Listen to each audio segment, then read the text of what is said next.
I'm so happy to have you on this live platform, and I have to introduce you as my guru, yoga guru. I mean, if I'm going wrong anywhere, stop me and say you're wrong here. If I can, I have the tendency to go overboard and boast about you, which I've always done. So, Saraswathi Vasudevan, founder of YogaVahini, I know her as a friend, and I look at her as guru who removed the darkness in me and put me on to the light of whatever that I know, a little bit of spirituality, yoga, and so many other aspects. I look at her as someone who's my guru. And I'd like to introduce her as my guru rather than a friend. So I will come from a very humble place, and I am eternally grateful for what you've done to me, Saras. And I hope people can benefit out of what we are sharing today about you. But can you give us a quick peek of how, where, when, why, how this yoga, the path of yoga you started? Could you take us back? Okay, so thank you for this opportunity, Sujatha, and thank you for the opportunity. I don't think I should be called a guru. It's a very, very big word. I could call myself a person teaching yoga. I don't want to get too identified with this role of a yoga teacher at this point. How did I start? I think as soon as I finished my university education, I finished my MSc in nutrition, I was looking for a job. I got a job in Krishnamacharya Yoga Mandiram as editorial assistant. So I used to actually say it was by accident, but today I would like to look at it just as an act of pure grace that I landed up there for a stopgap job, but I landed up staying there for the next 17 years to study and teach, and then I left and started YogaVahini in 2010. So this has been my journey. I think I didn't know anything about yoga. It just grew into me. You learn through osmosis. You're in an environment where you're seeing people healing through simple practices. You're learning something very profound. In the beginning, much of it didn't make much sense to me. But as you continue to learn, because the same text we read, we study with our teachers many, many times. So slowly, it sort of sinks in and comes together. So I feel I'm totally blessed to be in this field, to learn and share what I love the most. Okay. But from nutrition to yoga, there must be something that, said, yes, this is what I want to do in life.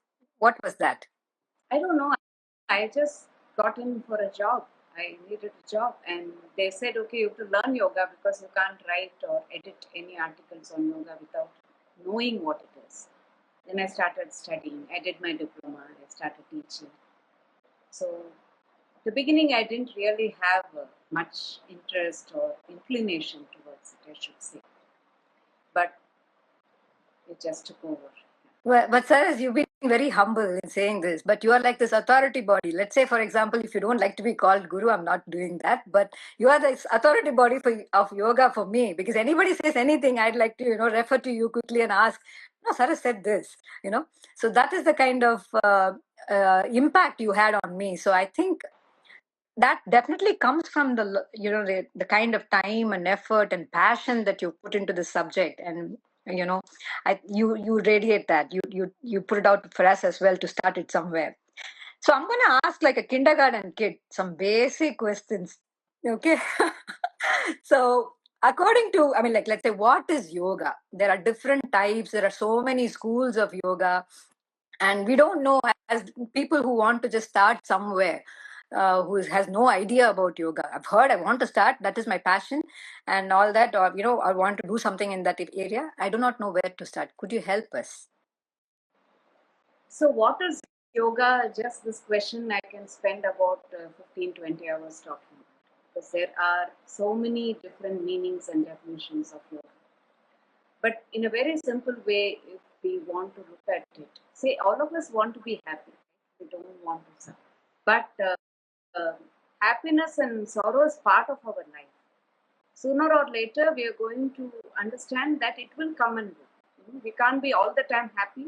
We cannot be all the time suffering. It will come and go. But what we do in that situation, how we perceive that situation, how we react or respond to it, really will change our life, right? So yoga is all about the mind.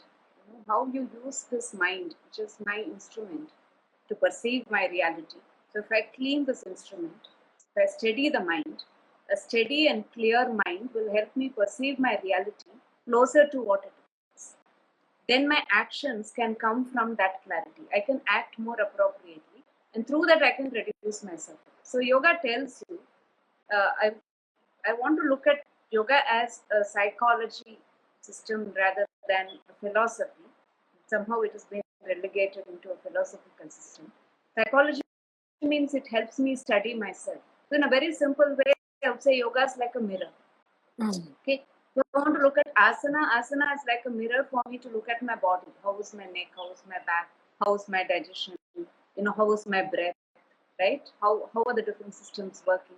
And it's also a mirror for me to look at myself. What is it I'm attached to? What is happening to me when I get hurt? What is really getting hurt? Why am I behaving this way?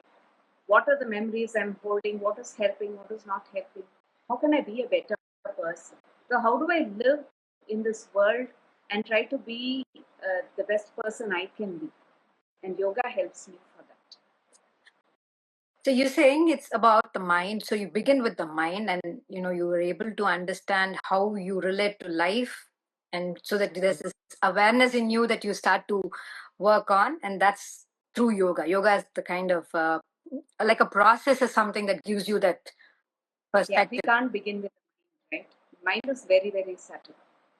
So if I tell somebody you practice yoga so your mind will become clean, it won't make any sense to me.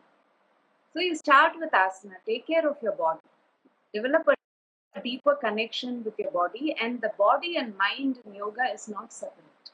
They're not two entities. They're like parts of the same continuum. At a very gross level, you have the body. At the most subtle level, you have the mind. So as you start engaging with the body, taking care of your body, first of all, you begin to understand that I have to take care of it every day.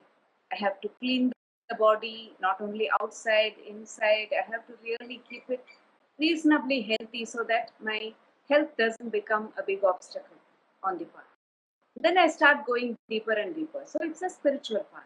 It's something that will help me to understand myself, my world, and how do I live in this world in a better way. Right? But we always start with something gross and move to the subtle. Okay. So you when people start with asanas, let's say for example, they want to say go to yoga school and start with some asana practice and pranayama practice. Does that complete yoga as such, or it's just the first 2 steps or 3 steps? Where do we actually begin? I mean, you said you can begin with asanas and bodies, but is that the right way? What are the next steps? How do we Yeah, proceed? so unfortunately today yoga has become equal to asana. When people say I do yoga, you are saying you do asana. Okay, we're doing some set of asanas, Surya Namaskar, some headstand. So I say I do yoga. Yoga cannot be done. It's a state of mind. You have to move towards that state of mind. So in the process, the tools, what takes you in the direction, all of that is yoga. Right? So asana could be the starting point for most people. I won't say everyone, right? Some people start with asana, some people start with healing, some people start with inquiry, like why am I here? What is happening to me? Why am I depressed? Why do I feel anxious? We have these questions, so we are looking for answers. We're looking for a direction, so that could get you into the path of yoga. So wherever you are, if it is asana, it should take you deeper. If it is just making you more and more obsessed about your body, I wouldn't call that yoga at all. It could be simply some exercise that makes you, eh, you know, become more narcissistic about the body. And the body is changing all the time. It will perish. It will die. It will change. It is changing all the time. So you can't be all the time holding on to it. But it's a way to get into the deeper process. was for when people, as in like, this is, I'm comparing this with the exercise question. We have a principle called FIT, frequency, intensity, type, and time, and all that. That's how we give an exercise prescription, a schedule. So when people are doing this as asana practice, could that also go in as a prescription of so many types as frequency, and there is a particular time that you have to do, or these are the asanas you should do? And do you suggest something like that? Yeah, I think every day asana practice is very important. Every day. There is no Saturday, Sunday, holiday, 3 days a week, nothing. Yeah, every day you have to meet your body, work with your breath, clean your mind. So as you do that, you realize that this is something you have to take care of all the time. As then you move from gross to set. So the time of the day could be early morning, ideally. Most people, if you are a busy homemaker, you have to, cook, pack food for the children, or if you can find a time during the day when you are least disturbed. Yeah, and when you're not eating full stomach, at least Okay. 3 hours after a good meal, and a time when you are least disturbed. And every day, minimum 20 minutes to start, I would say, nothing less than that. Because the mind is so busy, so distracted. It takes the time for you to calm down and come into that space of quietness. Is there a particular age that you would suggest? You start from young, or you start from this age? Earlier you start, the better. So our teacher Krishnamacharya used to say, when the child uh, says, I'm hungry, I want to eat, that's the age when you can start. Wow. Because the child knows what I want. So maybe 4 to 5 years you can start. And children are taught very differently. They're taught like a game, it's very playful, lot of asanas strung together, and it is both challenging and very joyful for them to do. So you start at that stage, and every stage as the child grows, the focus will shift. Slowly, as you become a young adult, the focus is towards pranayama. Then, as you become older, more meditation. But you can integrate all these tools and offer what is appropriate. So, Okay. Yeah. earlier So, the better. You okay. develop into a habit. Okay.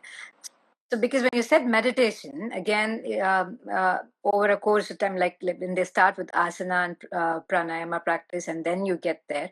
So, would you suggest after age of 10 or something? Again, does it define a particular period of life, or you can start whenever the kid is ready for meditation specifically?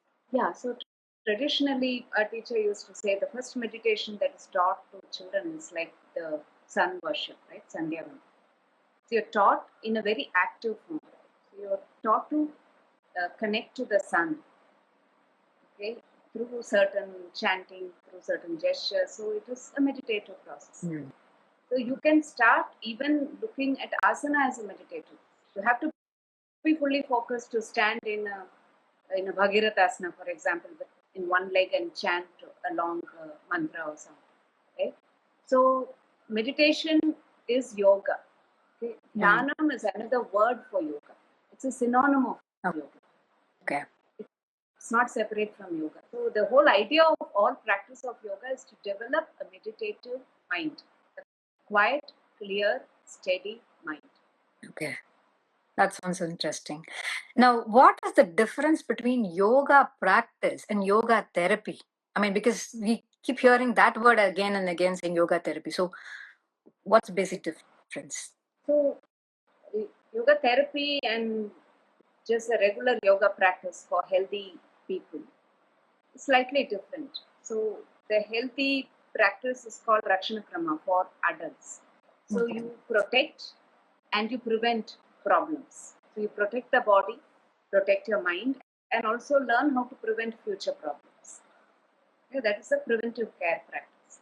Therapy is when somebody already has developed some problems. They can't do classical postures, right? It may not even be advisable for them to do many postures. So you adapt the practice for that individual based on the problems they have. Again, we are not treating the condition, we are treating the person. In this tradition, that's how we work, right? We work with each individual according to their needs. So the practices are modified for the individual. And we use all all tools like asana, pranayama, meditation, chanting, visualization, all of that is used appropriately, including diet and lifestyle suggestions. Okay. So let's say, for example, someone comes in with a low backache. Specifically, you have to be modifying the practice and you have to work around him in so many other ways. How quickly someone can get, relief from their back pain? Would they have results in 1 or 2 days, or it would take a period of time? So within few days, they will definitely feel a lot of relief. Actually, they should feel it in the very first session. Somebody comes with very severe pain, and I've actually worked with people or seen people go through that kind of a transformation. They'll walk into the class limping or somebody holding them. They're hardly able to put their foot down because of the pain. But then they're able to walk out of the class comfortably. And that gives them the experience and the hope that something can be done. Right? I have seen that personally. Yeah, but as in yoga, as musculoskeletal health, the impact of asana practice or therapy, what you say, I've seen it personally. And we have a scale of, numerical pain scale rating that we would have 0 to 10 and all that. So, and whenever you have said, I've heard that you say, the comfort is important, the stiram sukham part of it that you always say.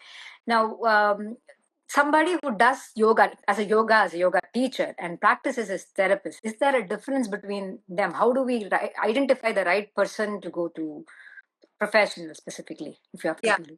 So our teacher training course is 2 years long. Okay, in therapy is another 3 years, so it's totally 5-year program. Okay. So as a teacher, all yoga teachers cannot give you a solution for this, correct? Am I correct? I did not train to be a therapist, okay, but I've worked as a teacher for many years, and now I'm training therapists. So it's not like you need that certificate. Okay. But in our tradition, in the Krishnamacharya Desikacharya tradition, every student is seen one-on-one, whether they come for therapy or general class. So we learn how to observe, we learn how to adapt the practice to the individual. And nobody actually comes without any problem. Correct. They'll say I'm healthy, then they'll say I have migraine, I have a knee pain, I have this, I have that. So somehow or the other, you have to learn to adapt the practice for their health condition. So slowly you learn it. When you're doing a training, a 3-year training, then you're doing in a very focused manner how to address, say, musculoskeletal conditions, how to address digestive, respiratory, neurological, psychological, all kinds of problems. But again, it is about working with the individual, understanding them with these problems and how do you adapt it. So it is a specialization after you have done your teacher training. Okay. But I would say the teacher training is very, very fundamental because all the foundational training comes through that. How to observe. While you see somebody do a posture, you should know where the problem is. Okay, you should be able to adapt. Like dog, sometimes as people are walking and I know that he can already make out where the problem is. So therapist needs to have that kind of an ability. And a good teacher will already have it because that's our training. Correct. So, like for a common man to go to a therapist, we can't be looking at this. Is there a certification or something, or how do we understand someone is a teacher and a therapist? How would they put themselves out there saying I'm a therapist, or just like a common person who wants to go to a yoga therapist or trainer? And find out whether what is the background of the teacher, what is their experience, what is it they can actually handle. I wouldn't say you have to only go to somebody who has a therapist certificate. Okay. Today, I don't believe in those things. But that kind of training is very valuable. If you have trained yourself to be a therapist, definitely that you are trained to do that work. Right? Whereas a teacher may not actually be able to do that work. But that is our generation, my generation and later. Before, we didn't have these certificates. We didn't have this differentiation. Right? So many of my teachers are not so-called therapists, but they are excellent. So a teacher would be able to identify, a good teacher would be able to identify and give you the right solution, even if they don't call themselves therapists. Yeah, you have to look for a good teacher. Okay. So, this person can do or can. Because a lot of people do these group classes, and Yeah. sometimes they do it online as well. Take it online, and it's typically the asana practice. And they also find solutions. They go with the wanting to find a solution for their back pain and all that. Would you advise people to straight away start into a group class or an online class if they have musculoskeletal issues? Sorry. Oh, you lost me. No, I just wanted to know there are a lot of online classes and group classes Yeah. for yoga. If people have musculoskeletal health issues, like let's say specifically knee joint, back pain issues, and all that, and sometimes they straight away get into yoga, imagining that yoga would bring them that benefit on the musculoskeletal health. They join those kind of programs. Would you suggest, or would you probably ask them to look back and understand their musculoskeletal health through a one-on-one session with a yoga therapist, and then take it into a group class? What is the It depends on the nature of the problem, how intense the problem, how much it's limiting them. If they are not able to sit or stand or do their work, and going into a general group class can even harm them because they may be doing something which is not appropriate. correct? So it's always good to get assessed by a therapist to find out what is it they can do or cannot. Right? Yeah, So that's very important. yeah. Because there's so much online classes for yoga these days. So sometimes we wonder, should I just join like that and try something, and then they injure their back and then come back to us? Yeah, so Um, is why do you want to go to a class? Yeah. You have to be very clear about it. Is it for general fitness? Then is it really addressing your fitness? Yeah. Is it really helping you with your mind? Are you Yeah. constantly looking for somebody outside to take care of your health, or are you able to take care of it yourself? How dependent you get on the teacher and the group class, all that matters. That brings another interesting question. I see a lot of hot yoga classes that are happening here. What is this hot yoga? I don't understand. Maybe I'm ignorant in that. Tell us whether that is something. A system that developed in the West where they heat up the studio very high temperature, and so the temperature actually it's like it thaws your body, so you become very flexible. So people go into that, they feel very good, and then they come out and it's freezing cold. Some people, I don't know, a lot of issues I have heard people talk about. Now there's a lot of things they put the suffix yoga after everything. I don't know how much yoga is there in all this. I would stop with that comment. I think that was very polishly said. Thanks. What is Kundalini Yoga? This is another common term that I hear. I'm doing Kundalini Yoga. I do not understand that So again. Kundalini Yoga is probably a brand name. Okay. Right? Now, what is this Kundalini Yoga is based on the Hatha Yoga system. The Hatha Yoga Pradipika, the classical text, talks about how you're preparing the body by cleansing the nadis so that the prana can enter through the central nadi, and what blocks it is the Kundalini. So it's to awaken. So that is the philosophy behind it. I really don't know what is Kundalini. It's a system of yoga which is given a name, Kundalini Yoga. Kundalini Yoga. Maybe they're focusing on the Hatha Yoga principles. Okay. That's all. Okay. I may be wrong.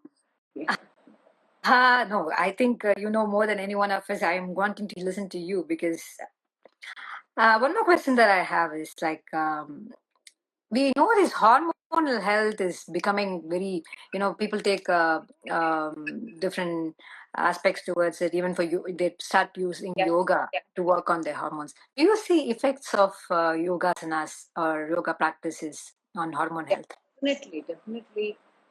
Whether it is for conditions like PCOD, a lot of people have weight gain issues, obesity, premenstrual, menopause related issues. All of these, definitely a good asana pranayama practice will help. Along with that, we have to look at diet, we have to look at lifestyle, we have to look at the whole person and their context. Yeah, because if something is changing inside you, it's not simply a chemical or a hormonal change. There are many factors that influence, so you have to look at all of them. But to give a simple answer, I would say definitely yoga practice helps, but it takes time. Any kind of hormonal issues, it takes at least 6 months for you to see change. So, Okay. 2-3 வாரம் பண்ணிட்டு nothing happened and சொன்னா have to practice, stay with the teacher, continue practice every day for at least 6 months, follow all the guidelines, definitely you will see change. How does it have yoga? How does it have an impact on emotional health? Again, lot of emotional issues, and people talk about anxiety, depression, and all that quite commonly. Stress again. Post-COVID, especially, there's a huge increase in anxiety and depression, people, particularly younger people. Again, there is no question. Yoga definitely helps because it helps you to balance your nervous system. When we are constantly in that protection mode, that's what anxiety does to you, right? So you're in a sympathetic activation mode all the time. Yeah. And you have to use the growth mode, which is a parasympathetic activation. And yoga actually helps to balance it. Yeah, where you need sympathetic activation, it helps you to step that up. Where you need more parasympathetic activation, that is also brought up, particularly with the breath. Yeah, exhalation, good exhalation, long exhalation helps with relaxing the body. Yeah. And how do you influence through asana, through the breath, through chanting, through certain practices that help to direct the mind. Yeah, and also for the person to start looking at what could be the cause, what is the kind of environment that is contributing to the problem, how can I move into a better situation, both an internal and an external environment that will improve my well-being. So it has a lot to do with the person taking charge, taking responsibility. It's not like you can pop a pill and something will change, right? I wish that can happen, but it's not that way. There is no shortcut in yoga. Correct. So, because I've approached you several times for my emotional health, and then the way you give me certain things to even to journal, to look into it, to go through it. You always say, "I've heard this from you. Life happens for you," or you say that things happen to you. It's not that things happen to you; things happen for you. You look at it from that perspective, and you will be able to, find solutions and understand better. So, would you suggest one-on-one sessions for emotional health and things like that, or even a group session can help? Basic asana practices can help, or should it be somewhere, a guru is there who can counsel us and all that? So, first of all, to look at this, how is emotional health addressed through yoga? So, the yoga system, we look at all of us, all that is part of nature, made up of three qualities, three gunas, we say. Sattva is clarity, okay, where there is stability, clarity. When rajas is very high in our system, we become extremely emotional, distracted, it's a dispersed mind. Tamas is when we become very dull and heavy, lethargic, depressed. So anxiety can be an expression of rajas, and depression is an expression of tamas. So all these three are playing in us all the time. So the right practice should help to reduce the rajas and tamas to manageable level and enhance the sattva. So we do that through asana, through pranayama, through meditation. Meditation not easy for people with psychological issues because your mind is where the trouble is. Yeah. So then we work with chanting, we work with counseling, journaling, anything that you can support the person. So I would say individual and group support will be extremely efficient. But the right kind, it's very important. Yeah. So when it comes to these emotional health aspects again, you said group and individual practices would help. How much of breath work would you suggest? Like like parasympathetic aspects, they say a deep breath and inhalation and exhalation quickly can reduce anxiety and all that. Is there any practice like that? Could you give us a tip to work on? Yeah. See, there are two aspects. Even in Ayurveda, we talk about it. One is called shamanam. Shamanam is to pacify. somebody is having very heightened symptoms, you can do something to quickly pacify it.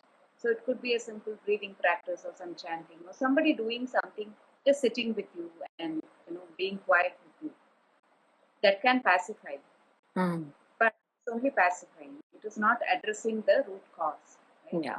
So that's only a first step towards moving in the direction of healing.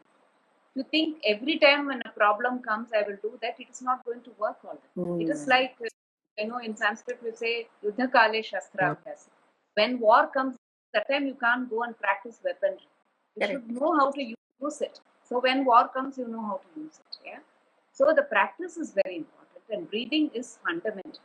Breath is the most fundamental tool for all yoga practice. Whether you're using it in asana, of course, pranayama, and the whole preparation towards other deeper practices. So breath is the most important. Well, that's so beautifully said. There's no quick fix. I'm wanting to temporarily solve the problem. There's no way out of it. Yeah, sometimes you can. If you're very desperate, temporarily it will solve. But you have to address the permanence. It's like how much is diet associated with this tamas, rajas, and sattva? I mean, Ayurveda is something that is so closely associated with yoga. I do not know. Educate on us. Educate about it. They say ahara shuddha, sattva shuddhi. When the food is pure, the mind becomes so. When we talk about food in yoga, we are not talking about protein, carbohydrate. We are talking about, is the food sattvic or is it promoting more tamas? Is it promoting more rajas? For example, if I eat a lot of spicy food, a lot of chocolates, sugary foods, it is going to make me very rajasic. But it will also eventually make me feel very heavy and sluggish because of the nature of those foods, and so tamas will also set in. So the mind also will be clouded. I will have all great intentions to do my workout, my practice, but my mind doesn't cooperate. What can I do? So diet is fundamental. We always want to see how to promote sattvic food, and for that individual, it's important because each individual has a different nature. Some people are more rajasic, so sometimes you need to tone down their hyperactivity. Some people are very lethargic. You have to step up their activity. Okay. So, so diet is closely associated. So when we come to like a yoga therapist like you or yoga teacher like you, would you also suggest certain diet practices? We do. Okay. But we don't get too much into it except if we are trained in that area. So I'm trained as a nutritionist, but I didn't practice as a modern nutritionist. But I've been studying Ayurveda for many, many years. So I have some understanding of the Ayurvedic perspective of diet. So I may give some suggestions, but I always will send them to an Ayurvedic physician or maybe a dietitian so that they can work with the diet more closely. I want to focus on yoga more than other things. Okay. This brings another question. So should we be vegetarian to start yoga? Interesting. So my teacher, Deskachar, would always say, no conditions for yoga. You don't need to be anything. You don't need to give up anything to start yoga. So when you practice yoga, as you deepen your practice, your body will begin to accept or reject. Okay, naturally, because your body is learning, it's becoming more sensitive and intelligent. So it will reject what is not good for you. It will take in what is good for you. The body has that intelligence. So he will say no conditions. And in different stages of my study with him, there are times when he has given me a therapeutic practice, and he would actually ask me to take chicken twice a week, or because I was not a vegetarian at that point. And he would say, hey, will you like it? Will you take it? Then he would give. At some point, I said, sir, I don't feel like taking it. He said, no problem. You don't need to. Sometimes he's actually told me, no, take it. It's important. Sometimes he's told me, go off all non-vegetarian. So that was for my health. Right? So now, yoga for health is different from yoga as a spiritual practice. Now, if you want to advance in your spiritual practice, you really have to listen to your body to see what kind of food is helping you, whether it's promoting the sattvic quality, whether it's making you more rajasic or tamasic. And that you can find out. And then you will know what to do. So I'm not suggesting you should become a vegetarian to start yoga. Just start yoga. Start somewhere. Correct. So another question is, a lot of people do yogathon, like Surya Namaskar done 100 times, 200 times. How do you see Say this? Surya Namaskar is not good. Bahu Surya Namaskar is not good. It's there in Hatha Yoga, the commentary. So anything that is overdone, okay, the first principle in yoga is ahimsa, right? Already you are going against it, yeah. So if we truly understand what is yoga, then I don't think we would do any extremes. Moderation or the middle path is the key. So I know people who prepare for the yogathon, they do this 108 Surya Namaskar, the next 1 month they don't do anything. They, for 1 week they can't even move their body. I don't know why do we torture ourselves like that. I don't understand. Okay, so that is rejected. That's not for us. And can women do yogasanas during their menstrual period? So usually during menstruation, the vata, the vayu component in the body is very, very high. So it's a period to rest the body. But our teacher actually said you can do some practice that you're comfortable with. So in fact, I used to have very severe menstrual cramps. And I had a different practice before my periods and after my periods. I had a very simple, gentle practice during my periods, which I can do comfortably, which actually helped me to reduce my menstruation. Okay. But then it depends on the individual. Okay. But asanas, even the pranayama practices, you wouldn't suggest. Of course, you can do. The pranayama practices are fine. That is not the problem. Meditation also you can do. Okay. So, only the asana practice depends on the individual. You simplify it. There's no point in doing something which will aggravate the existing vata aggravation. No? It's very high at that time. So you don't want to tax your system. Okay. The other question is, does yoga help us start somewhere to spiritual practices? Does it lead us to the spiritual journey? Is that automatic? That's another question that I have. Well, yoga is a spiritual practice. It is meant to be a spiritual practice. It is meant to take us in that direction. But like you said, it is not automatic. Okay. There are at least three aspects to yoga, three fundamental aspects. One is your practice, what you do with your body, with your diet, with your lifestyle, with your engagement with the world, yama, niyamas, all of it. Second is study. You have to study the texts. You have to study Yoga Sutra, other texts that actually tell you what are you moving towards. What is this whole purpose of your life? The third is self-reflection. You have to look at yourself and ask yourself, where am I? Who am I? What is this thing I'm doing? Is this the right action I should do? Is it making me happy? Is it something that's going to take me into a better space? So when practice, study, and self-reflection happen together, then it takes you in the right direction. That's lovely. And having a teacher. Teacher is very important. You can, of course, if you are healthy, you can see some videos and do some practice. But somebody has to watch you to tell you what is right. Nobody can replace the role of a teacher. Correct.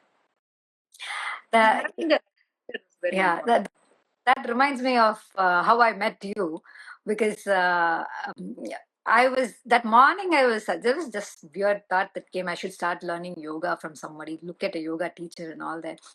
And then a common friend of ours, Miss Bharti Ganesh Ram, was like, there's a friend I want you to connect. And I see you, there was an instant surrender is what I would say, as you've taught me this.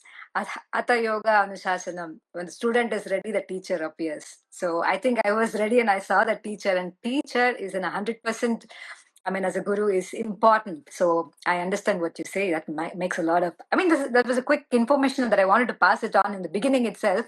Good, you reminded me on that. I could share that. I want to add, Sujatha, that the teacher's role is very important. There's a huge responsibility that teacher continues to study. Teacher has a teacher. True. Teacher will have to work on themselves. Not I somebody agree. who's done some course and then say, okay, I've learned something, I'm going to teach. I think that continuity is very important. I will have a lot of blind spots that I cannot see. So I need a teacher to help. Oh, that's so If beautifully that's said. happening, then, and in some sense, the student is also the teacher. You learn, the student, you're learning something. And that's making you a better person. Otherwise, why would we do what we are doing? That's such a meaningful work. That's right.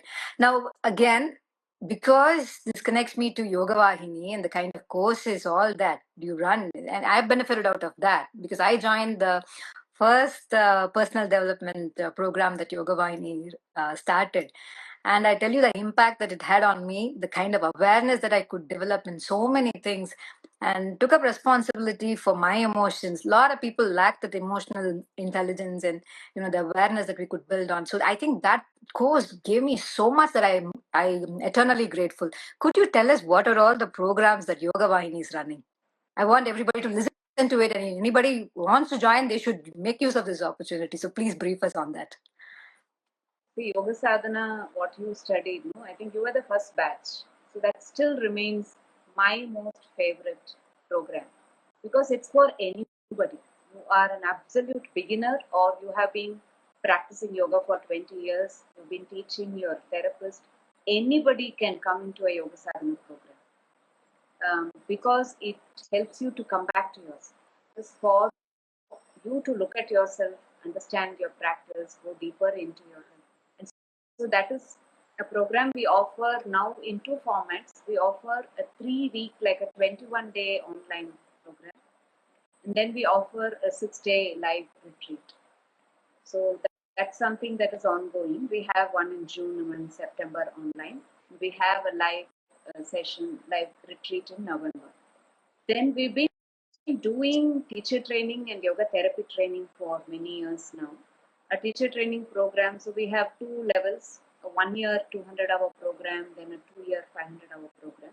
Then we have a 3-year 800-hour program, which is a therapy training. So teacher training is registered with Yoga Alliance, and the therapy training, we have the accreditation with IAYT. I think we are one of the 2 schools in India with that accreditation.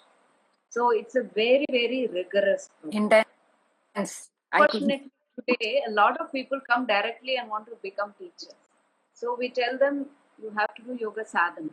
First, you discover yoga for yourself. You stabilize your own practice. Then you can think whether you want to become a teacher. Then we ask them to. I mean, we are selecting people into the teacher training.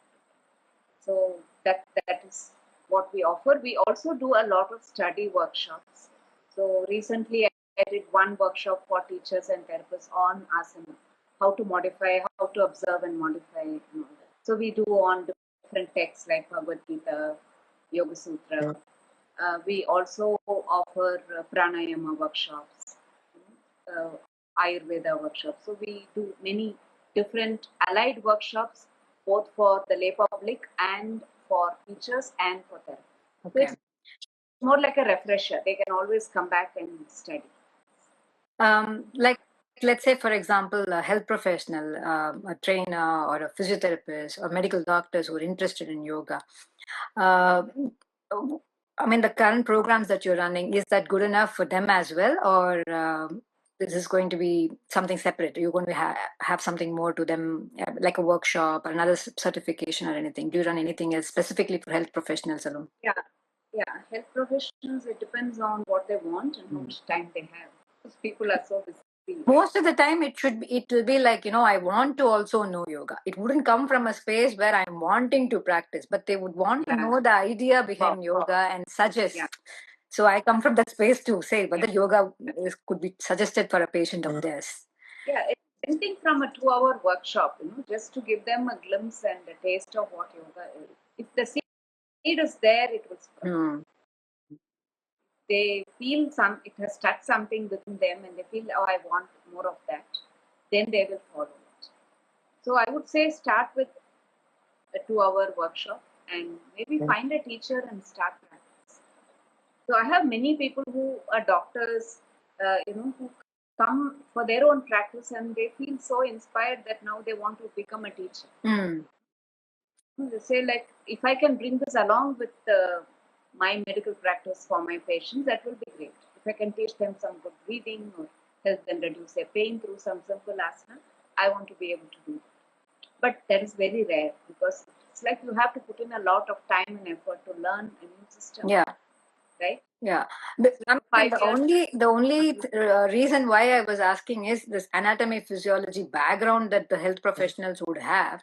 And they will be able to quickly understand yoga is what I'm thinking, but I may be completely wrong because it's about one's practice and the kind of time they've put in.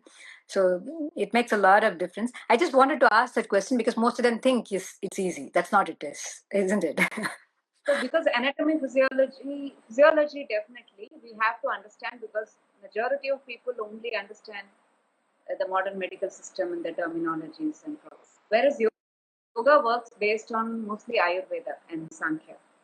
So the understanding of the body, the system is very different. Our frame of reference is very different. Having said that, if you have a modern medical background, you have a good understanding of anatomy physiology, it may be easy for you to understand yoga. Sometimes that may become an impediment also because you're constantly looking from that lens and not learning to look at it from its own lens, its own framework. So it can be both an advantage and sometimes a disadvantage. Okay. One last question. I think we are going towards 1 hour, probably having 5-10 minutes. But usually when somebody is stressed out and they're going through, so start, meditating, very easily said. Like how you go to a doctor and say, go for a brisk walk, and that is exercise. Anybody says this very easily. You're stressed out, you're not well, mentally disturbed, meditate. How do we actually start meditating? Is there a method to it? So meditation is not easy, and we have to really prepare the mind for meditation. First, we have to prepare the body to sit still without moving.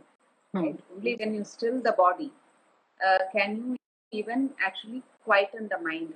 If your body is moving all the time, there's a lot of pain, mind is very distracted, you can't meditate. We can fool ourselves thinking we are sitting and meditating. But there are good meditative practices that people can learn. For example, many people in our community follow the heartfulness meditation. It's a Sahaj Marg, Sri Ramachandra Mission. It's a beautiful system where they teach people to meditate one-on-one and they guide you. Each person will have a teacher who will guide you.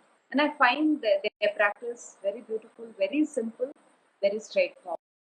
So if you want to learn meditation, actually find a teacher who is deeply rooted in the practice, not just a technique or an There's no method, not like 1, 2, 3, step 1, step 2, step 3.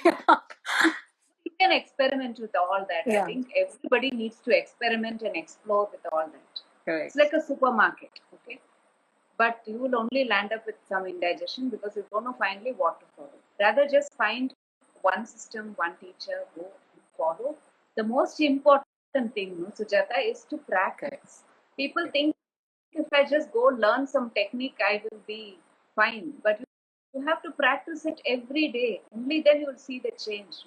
That explains when you say yoga is way of life. Yeah. It's not just some method and technique that you... Yeah. It's not a technique. It's definitely not a technique. It's a practice. That's so beautifully explained. And thanks for your time. And is there any questions from the viewers? Am I missing anything?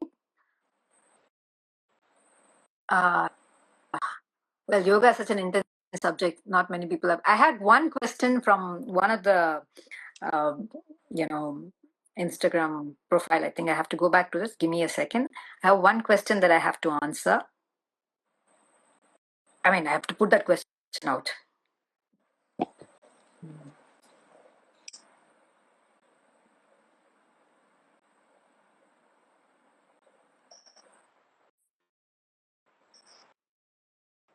Yeah. There is a viewer, a follower who's asked, Kumuda Praveen, I have severe issues with PMS and hormonal imbalance. Can yoga asanas help me overcome my issues? I think we answered it, but maybe for the followers, if you You have to reach out to a teacher therapist who can help. Thank you very much. Thanks, Saris. Thanks. It was a lovely session. I am happy that we connected like this, and we are looking at. I mean, is there a way to again ask? I'm asking this question again. Is there a way to connect online and meditate? Is there a meditation guidance that can be available online? Yeah. So what I was telling you about this heartfulness meditation, they actually offer also online. Okay. It's a Offer separate. I mean, it is a very well established school, more than 75 years old, I think. So really so very well established. how do we find that? You Google it and find it. This as such is the name or Heartfulness. heartfulness? Like mindfulness, you say heartfulness. Yoga. Okay, thanks for that. I think we begin somewhere, and a lot of my assumptions of this is what is meditation, and I'm thinking I'm meditating. Nowhere near what anything that you said today. I understand. Thank you very much. It was a lovely session, Saras. Hopefully we again connect in another Insta Live session soon. Thank you so much. Thanks.